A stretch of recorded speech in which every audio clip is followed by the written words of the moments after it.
నమస్తే, welcome to editor analysis. Isha సభ్యులు 80 మంది గల్లంతు. కైలాస యాత్రలో పెను విషాదం. సద్గురు జగ్గి వాసుదేవ్ కన్నీళ్లు. కుటుంబాల్లో పెరిగిన ఆందోళన. 80 మంది ఎక్కడున్నారన్నదే ప్రశ్న. ప్రాణాలతో ఉన్నారా లేరా? నేపాల్లో సంభవించిన ఆకస్మిక వరదలు ఇప్పుడు మరో పెను విషాదాన్ని వెలుగులోకి తెచ్చాయి. కైలాస మానస సరోవర్ యాత్ర నుంచి తిరిగి వస్తున్న ఈషా ఫౌండేషన్కి చెందిన 80 మంది సభ్యులు గల్లంతైనట్లు సద్గురు జగ్గి వాసుదేవ్ వెల్లడించడంతో తీవ్ర ఆందోళన నెలకొంది. అసలు ఆ 80 మంది ఎక్కడ ఉన్నారు? ఇమిగ్రేషన్ భవనంలోనే చిక్కుకున్నారా? ప్రాణాలతో బయటపడి ఎక్కడైనా సురక్షిత ప్రాంతాలకు చేరుకున్నారా? చివరి సందేశం వచ్చిన 9 నిమిషాల్లో ఏం జరిగింది? గల్లంతైన వారి ఆచూకీ ఎప్పుడు తెలుస్తుంది అన్నదే ఇప్పుడు ప్రపంచం మొత్తం ఎదురు చూస్తున్న సమాధానం. నేపాల్లో సంభవించిన ఆకస్మిక వరదలు ఇప్పుడు ఒక ప్రకృతి విపత్తుగానే కాకుండా వందలాది కుటుంబాలను కన్నీళ్లలో ముంచిన పెను విషాదంగా మారాయి.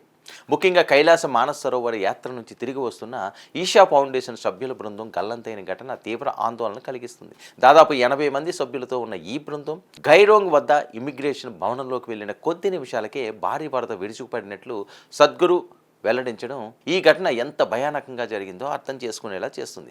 ఉదయం 9:05 తాము ఇమిగ్రేషన్ వద్దకు చేరుకున్నామని గ్రూప్ లీడర్ సమాచారం ఇవ్వగా కేవలం 9 నిమిషాల తర్వాత 9:14 భారీ విపత్తు సంభవించడం ఇప్పుడు అందరినీ కలిసివేస్తుంది. అంటే ప్రమాదం గురించి ఎలాంటి ముందస్తు హెచ్చరికలు లేకుండా క్షణాల్లో పరిస్థితి తల్లకిందులైపోయినట్లు కనిపిస్తుంది. ఈ బృందంలో 34 మంది పురుషులు, 46 మంది మహిళలు ఉండగా అమెరికా, కెనడా, ఆస్ట్రేలియా, బ్రిటన్తో సహా అనేక దేశాలకు చెందిన వారు ఉన్నారు. దీంతో ఈ ఘటన కేవలం నేపాల్కు పరిమితమైన విషాదం కాకుండా అంతర్జాతీయ విషాదంగా మారింది. తమ అనుచరుల ఆచూకీ తెలియక సద్గురు భావోద్వేగానికి గురై కన్నీళ్లు పెట్టుకోవడం పరిస్థితి తీవ్రతను తెలియజేస్తుంది. ముఖ్యంగా చివరి సందేశం వచ్చిన 9 నిమిషాల్లోనే కమ్యూనికేషన్ పూర్తిగా తెగిపోవడం, ఆ తర్వాత ఎలాంటి ఫోన్ నెట్వర్క్ కూడా అందుబాటులోకి రాకపోవడం గల్లంతైన వారి కుటుంబాల్లో మరింత ఆందోళన పెంచుతుంది.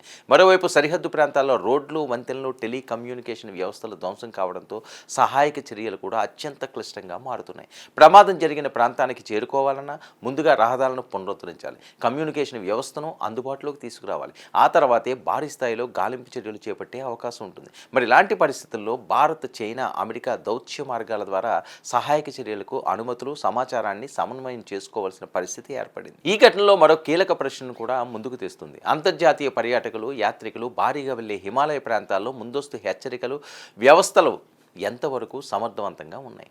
కొన్ని నిమిషాల వ్యవధిలోనే భారీ వరద వచ్చి ఒక భవనాన్నే కొట్టుకుపోయే పరిస్థితి ఉంటే అక్కడ ఉన్న ప్రజలను ముందుగానే అప్రమత్తం చేసే వ్యవస్థ ఎందుకు పనిచేయలేదు అన్న ప్రశ్నకు సమాధానం రావాల్సి ఉంది. హిమాలయ ప్రాంతాల్లో గ్లేసియర్లు, సరస్సులు, కొండ చర్యలు, ఆకస్మిక వరదలు ఎప్పుడైనా ప్రమాదాన్ని సృష్టించగలవు. అందుకే కైలాస మానస సరోవరం వంటి యాత్రా మార్గాల్లో పర్యాటకుల కదలికలను ఎప్పటికప్పుడు ట్రాక్ చేసే వ్యవస్థ అవసరం మరింత స్పష్టమవుతుంది. ముఖ్యంగా ఒకే బృందంలో వివిధ దేశాలకు చెందిన వందలాది మంది ప్రయాణిస్తున్నప్పుడు అత్యవసర పరిస్థితుల్లో వారి ఆచూకీని గుర్తించే ప్రత్యేక వ్యవస్థ ఉండాల్సిన అవసరం ఉంది. ఇప్పుడు 80 మంది ఈషా సభ్యులు కుటుంబాలు ఒకటే కోరుకుంటున్నాయి. తాము వాళ్ళు ఎక్కడ ఉన్నారో వెంటనే సమాచారం అందాలి. వీలైనంత త్వరగా గాలింపు చర్యలు మొదలై ప్రాణాలతో ఉన్న వారిని రక్షించాలి. అయితే అసలు పరిస్థితి ఏంటి? ఆ 80 మంది నిజంగానే ఇమ్మిగ్రేషన్ భవనంలో చిక్కుకున్నారా?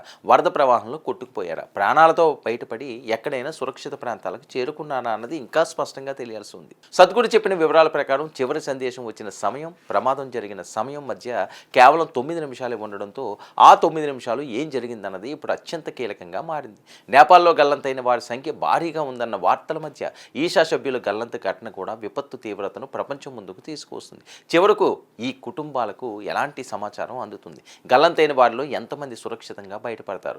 ఈషా సభ్యుల కోసం భారత్, చైనా, అమెరికా సమన్వయంతో ఎలాంటి రెస్క్యూ ఆపరేషన్ చేపడతారన్నదే ఇప్పుడు అందరి దృష్టిని ఆకర్షిస్తున్న అంశం. ఏదైనప్పటికీ కూడా నేపాల్ విషాదం సద్గురుని భావోద్వేగానికి గురి చేయడమే కాకుండా కన్నీటి పర్యంతాన్ని చేస్తుంది. వాళ్ళంతా క్షేమంగా ఉండాలని మనం కోరుకుందాం. ఇది ఈనాటి ఎడిటర్ అనాలిసిస్.